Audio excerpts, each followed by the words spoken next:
Hello students, अभी हम पहला यूनिट चैप्टर जो था वो पढ़कर आए थे। इसमें 4 लेसन पढ़े थे। पहली यूनिट का नाम था स्थिर विद्युत की।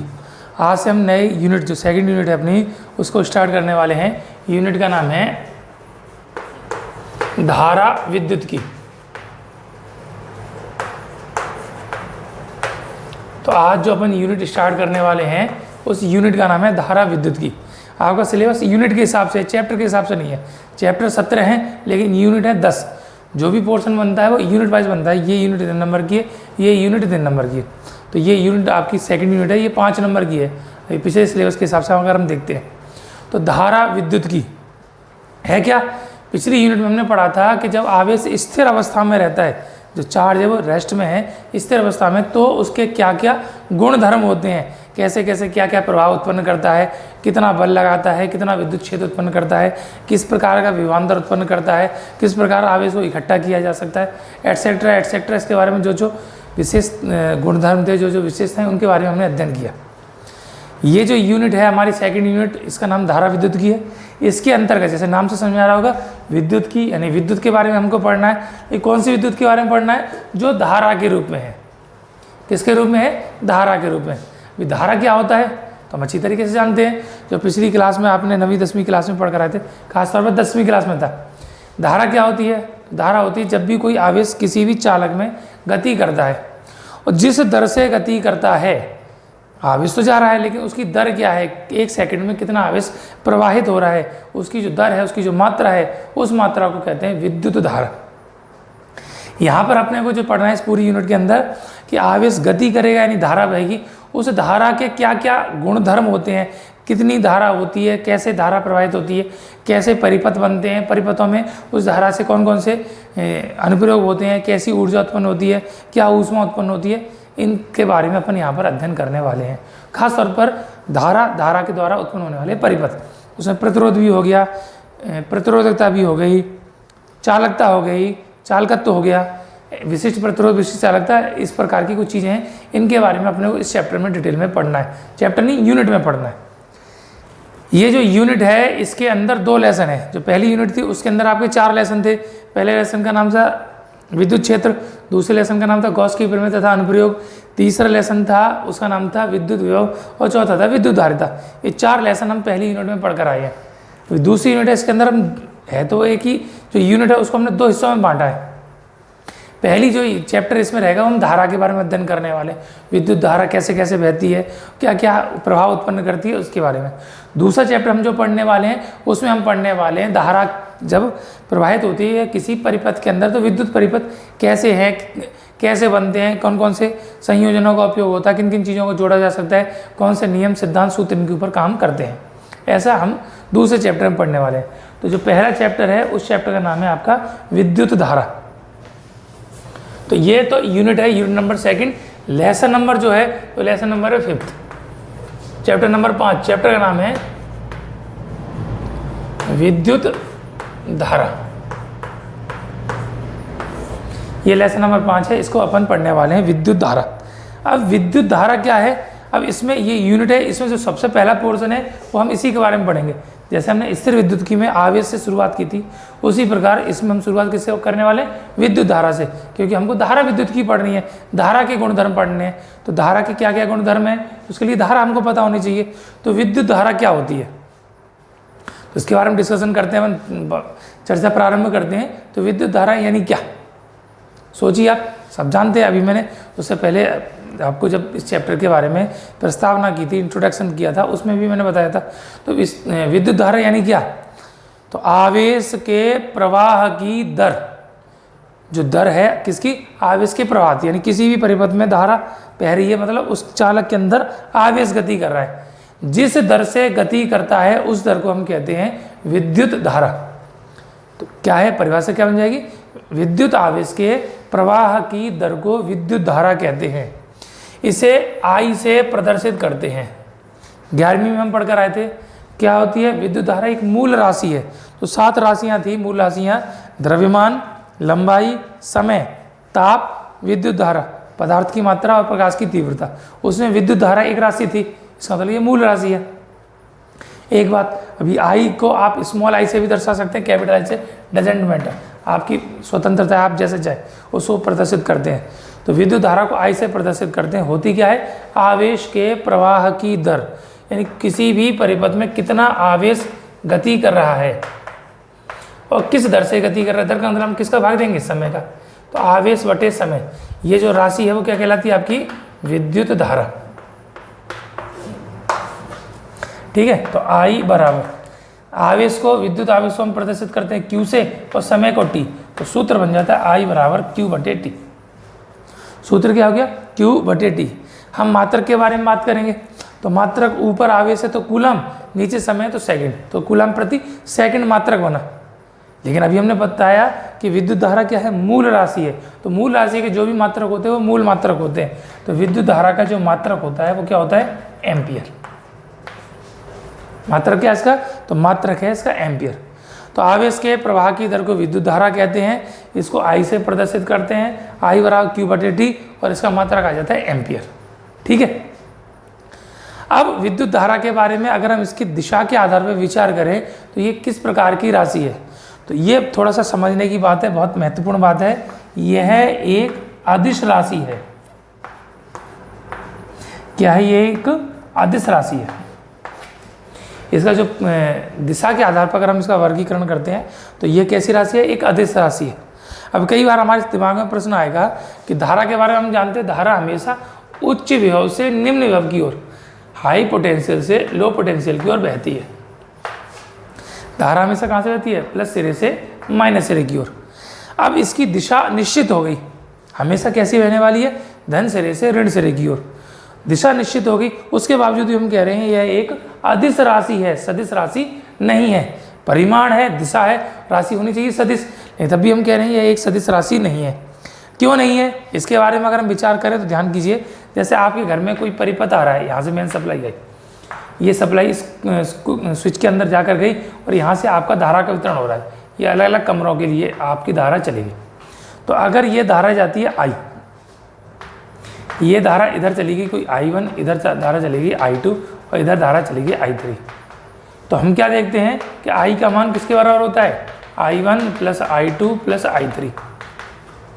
कैसे, हम तार को अगर सीधे लगाते तो भी I1 है, अगर हम इसको मोड़ के लगा दें तो भी इसके अंदर धारा कितनी बहती है, I1। यानी वो धारा सीधे तार में जाए तो भी I1 रहेगी, घूम घूम के जाए, चक्कर लगाते हुए जाए, टेढ़ा मेढ़ा तार होकर जाए, सीधा तार हमने लगाएं या हम उसको मोड़ मार के लगाएं, घुमा कर लगाएं, उसको फोल्ड करके लगाएं, धारा उसके अंदर वही रहेगी। मोड़ने के कारण, उसकी आकृति के कारण, उसकी जो डिजाइन है, जो टर्न ले रखे हमने, उसके कारण धारा के मान में कोई फर्क नहीं आता। इन तीनों का योग किसके बराबर होगा, I के बराबर होगा। इसका अर्थ ये हुआ कि यहाँ पर ये उसी सरल दिशा में जा रही है, ये इधर जा रही है, और अगर हम कोई धारा इधर मान लें, ये I4 गई, तो भी इसका मान कितना होगा, I1 plus I3 plus I1 I2 I3 और प्लस I4। ये चारों का हमने सीधा सीधा योग किया है, यानी यहाँ पर दिशा का कोई भी उपयोग नहीं किया इसके योग करने में, जोड़ने में। इसका मतलब ये हुआ कि ये तो जो धारा है उसका जो योग है वो सदिश योग के नियमों के आधार पर नहीं होता। सदिश योग का नियम क्या है कि R वेक्टर बराबर A वेक्टर और प्लस B वेक्टर। इसका परिमाण निकालते तो R बराबर आ जाता है under root A square plus 2AB cos theta plus B square, ये आता है। इसका मतलब है अगर सदिश राशि होती तो उसके जो निर्भरता होती A और B के साथ साथ उनके बीच बनने वाले कोण के कोज्या यानी कॉस, उसके मान पर भी निर्भर करती। यहाँ पर ऐसा नहीं है, यहाँ पर ऐसा नहीं है। तो इसका मतलब क्या है कि R का मान हमेशा A प्लस B होगा, चाहे कोई भी कंडीशन आ जाए। इसका अर्थ ये हुआ कि विद्युत धारा सदिश योग के नियमों का पालन नहीं करती है। योग जब सदिश के नियमों का पालन नहीं करे तो राशि कैसी होगी, यह एक अदिश राशि होगी।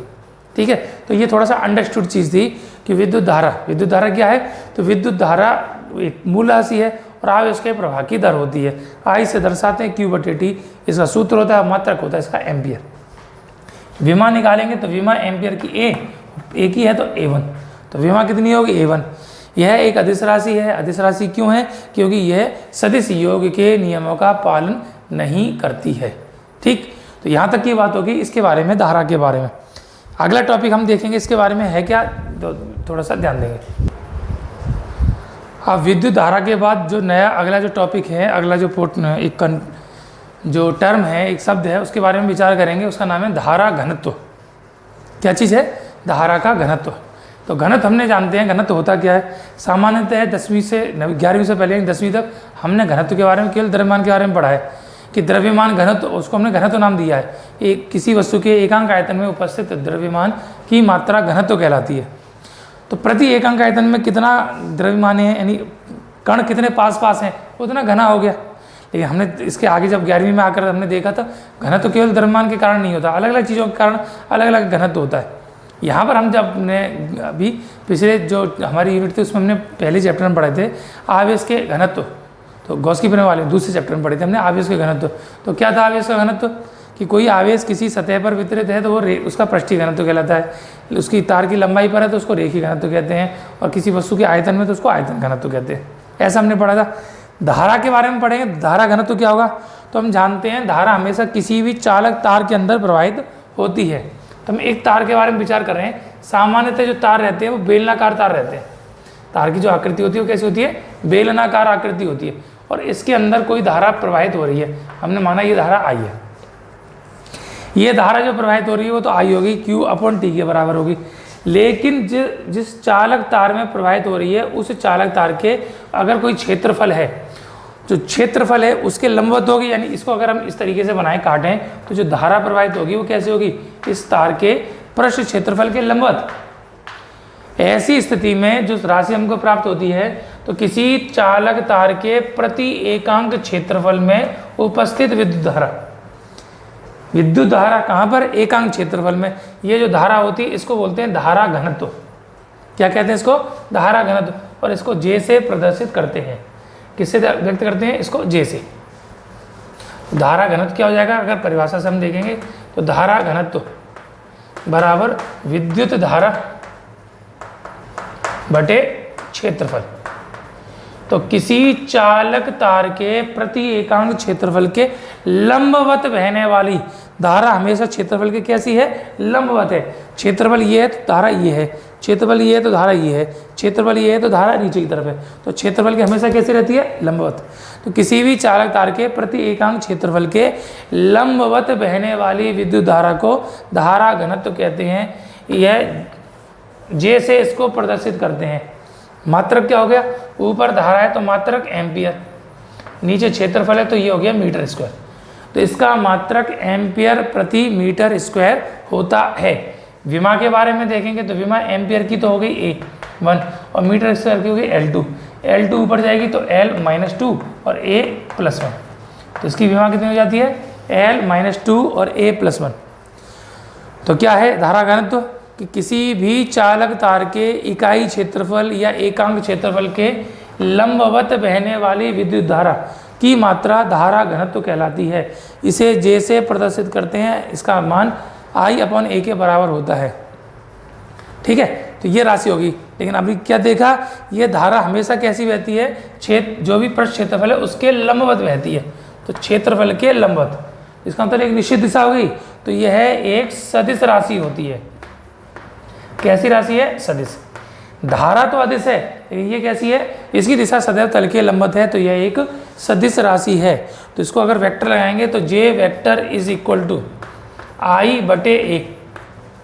I भी अदिश राशि है, A हमने देखा उसकी दिशा लंबवत होती है, तो इसकी दिशा कैसी हो जाएगी? तल के लंबवत है तो n। तो J वेक्टर बराबर क्या हो गया? I/A, और दिशा कैसी होगी? n। तो धारा घनत्व की दिशा सदैव इसके तल के लंबवत होती है।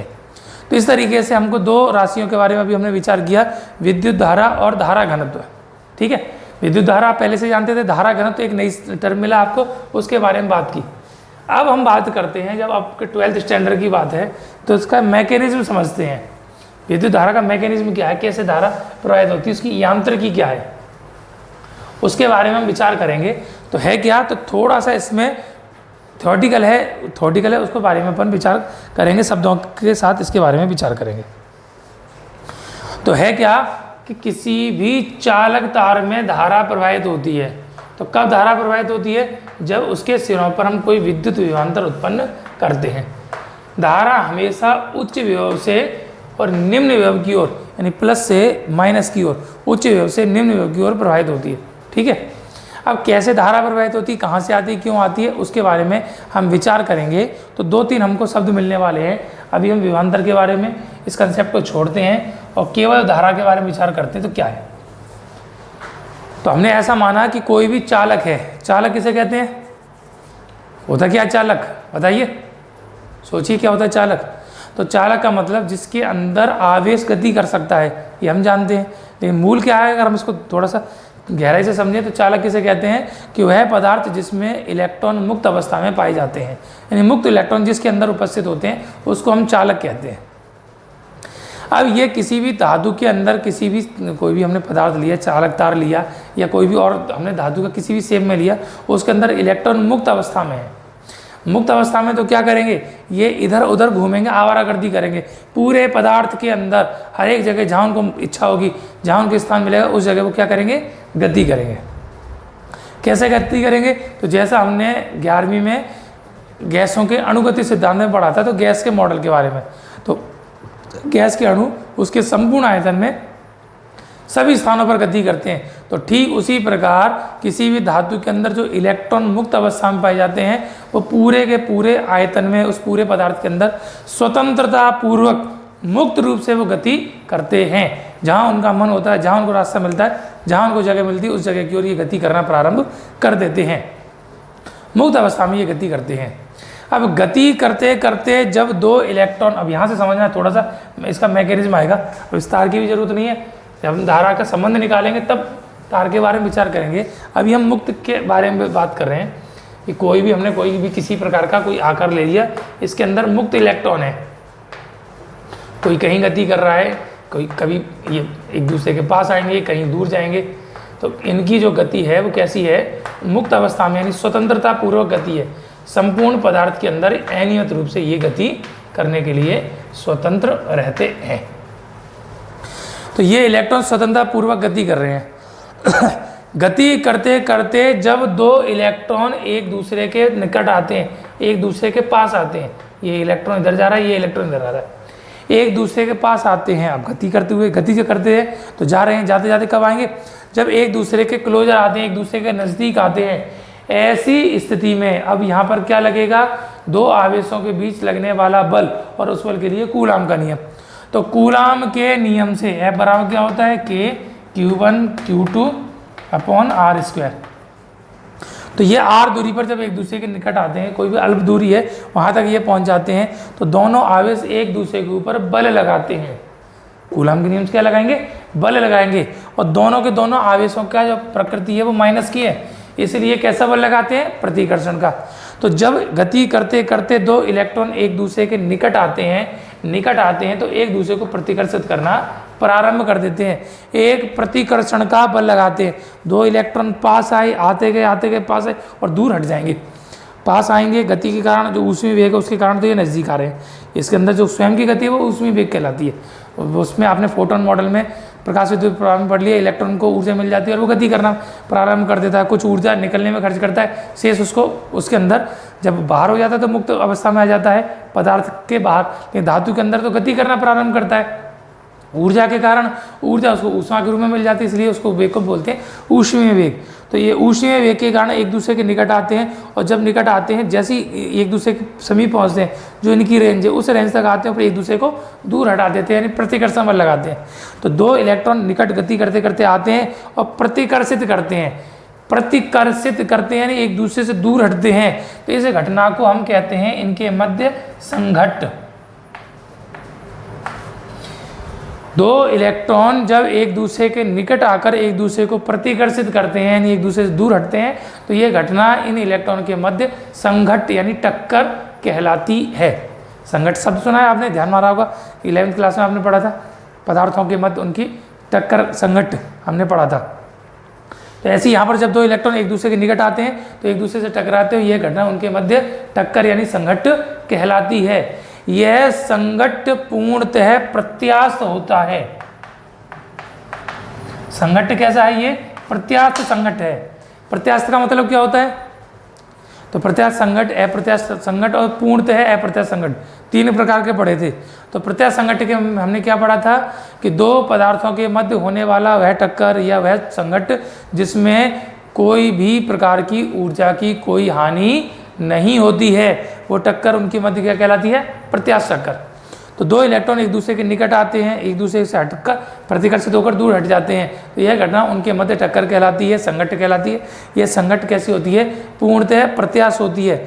और जब टक्कर होती है यानी संघट होता है, उसके बाद ये एक दूसरे से दूर हट जाते हैं। तो दूर हट के कहीं चला गया इलेक्ट्रॉन। अब इलेक्ट्रॉन यहाँ से तो चला गया दूर हटकर, रास्ते में कोई दूसरा इलेक्ट्रॉन उससे जाकर टक्कर होगी इसकी, तो ये दोनों नज़दीक आएंगे तो इनके मध्य फिर टक्कर होगी। टक्कर के कारण ये फिर क्या करेंगे? एक दूसरे को प्रतिकर्षित करेंगे। तो हम बात करते हैं कि एक इलेक्ट्रॉन की कोई एक टक्कर हुई, उसके बाद यहाँ पर जाकर इसकी कोई दूसरी टक्कर हुई, एक दूसरे से दूर हट गए, दूर हट के दूर कहीं जाएंगे तो कोई दूसरा इलेक्ट्रॉन मिलेगा, उससे जाकर टकराएंगे।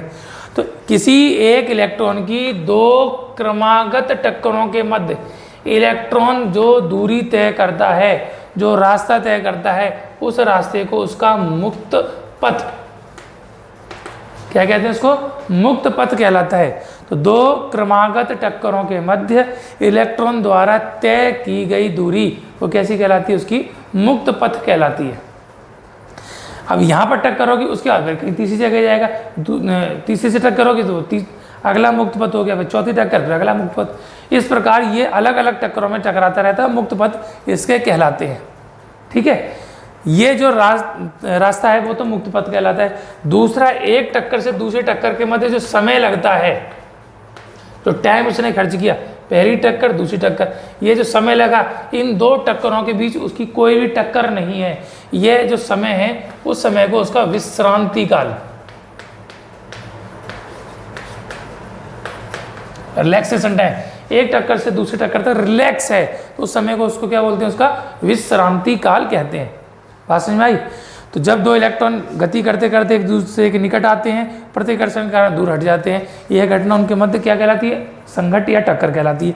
कैसी होती है? पूर्णतः प्रत्यास्थ होती है। इसके बाद इलेक्ट्रॉन एक अपने रास्ते चला गया, दूसरा अपने रास्ते चला गया, तो जो अपने रास्ते गया और रास्ते में कोई दूसरा इलेक्ट्रॉन मिलेगा, उससे टकराएगा, फिर अलग जाएगा, फिर टकराएगा, फिर अलग जाएगा। ऐसी जब एक टक्कर से दूसरी टक्कर तक जो रास्ता तय करता है, उस रास्ते को मुक्त पथ कहते हैं और उस समय को क्या बोलते हैं? विश्रांति काल कहते हैं। विश्रांति काल, बात यहाँ तक समझ में आ गई? अब ऐसे ही किसी एक इलेक्ट्रॉन की हमने n टक्कर ली, तो n टक्करों के मध्य लगने वाला जो औसत समय है,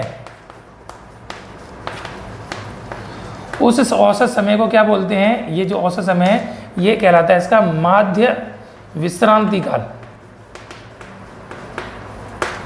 क्या कहलाता है? माध्य विश्रांति काल। इसको प्रदर्शित करते हैं टो से। ठीक है, और औसत जो रास्ता तय करता है, औसत दूरी या औसत पथ, उसको कहते हैं माध्य मुक्त पथ। उस रास्ते को क्या कहते हैं? माध्य मुक्त पथ। और किससे दर्शाते हैं? लैम्डा से। तो माध्य कैसे निकालेंगे? पहली टक्कर में दूरी, दूसरे टक्कर में दूरी, तीसरे टक्कर में दूरी, तो सभी टक्करों में चली गई दूरी बटे लगने वाला वो टक्करों की संख्या, तो उसके क्या कहलाएगी? मुक्त पथ कहलाएगी। ऐसे ही सभी टक्करों में लगने वाला अलग अलग समय और बटे टक्करों की संख्या, वो उसका कहलाता है औसत समय या माध्य समय, माध्य विश्रांति काल। ठीक है, अब क्या होगा? अब इससे जो अपने को कंक्लूजन निकलता है वो ये निकलता है कि इलेक्ट्रॉन टकराते हैं तो टक्कर के कारण उनकी गति और गति की दिशा यानी वेग बदलता रहता है। तो कभी वेग इसका धनात्मक होता है और कभी वेग इसका ऋणात्मक होता है, तो कभी पॉजिटिव कभी निगेटिव। इसीलिए इसका जो v एवरेज आता है, औसत वेग, ये सदैव 0 रहता है।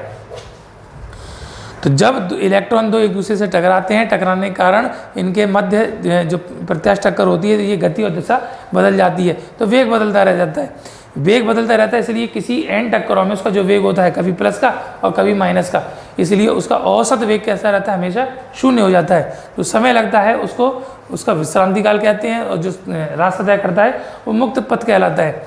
n टक्करों में हम समय के बारे में बात करेंगे तो कुल समय बटे टक्करों की संख्या, उसको बोलते हैं माध्य विश्रांति काल या औसत विश्रांति काल। ऐसे ही जो रास्ता तय करता है कुल दूरी बटे टक्करों की संख्या, उसकी कहलाती है माध्य मुक्त पथ। और ये चूंकि वेग और वेग की दिशा बदलती रहती है, इसलिए इसका औसत वेग कैसा हो जाता है? 0। यही कारण है किसी भी धातु के अंदर इलेक्ट्रॉन उपलब्ध हैं, कोई भी हमने धातु ले ली, जैसे उदाहरण के तौर पे जैसे मैंने ये चांदी की अंगूठी पहन रखी है, तो चांदी यानी ये धातु है, और चांदी के बारे में जानते हैं ये सबसे अच्छा चालक है। इसका मतलब इसके अंदर एकांक आयतन में मुक्त इलेक्ट्रॉन की संख्या सबसे अधिक है।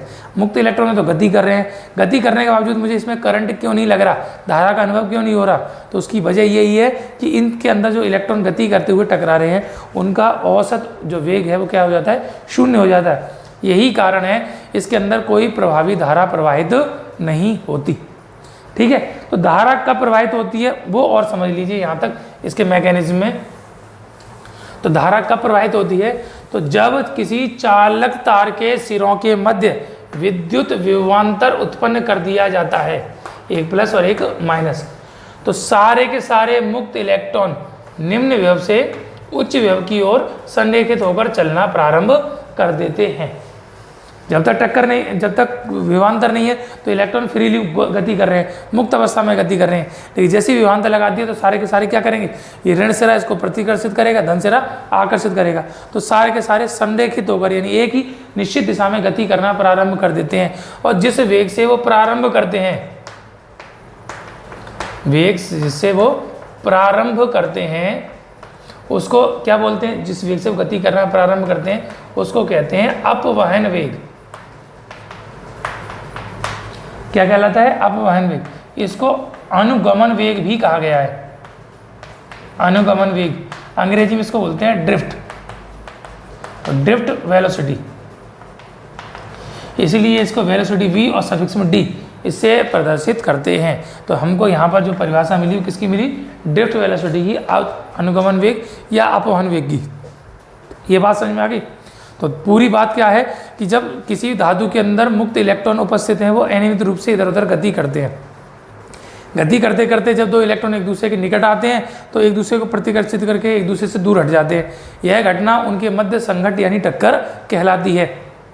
टक्कर पूर्णतः प्रत्यास्थ होती है। प्रत्यास्थ टक्कर होने के कारण ऊर्जा की कोई हानि नहीं होती, लेकिन उनकी गति की दिशा बदल जाती है, मतलब उसका वेग बदल गया। वेग के बारे में हम जानते हैं कि परिमाण बदले तो भी वेग बदलेगा, दिशा बदले तो भी वेग बदलेगा।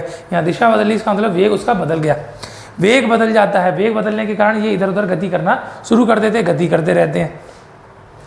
एक टक्कर से दूसरी टक्कर तक जो रास्ता तय करता है उसको मुक्त पथ कहते हैं, और जो समय लेता है उस समय को विश्रांति काल कहते हैं।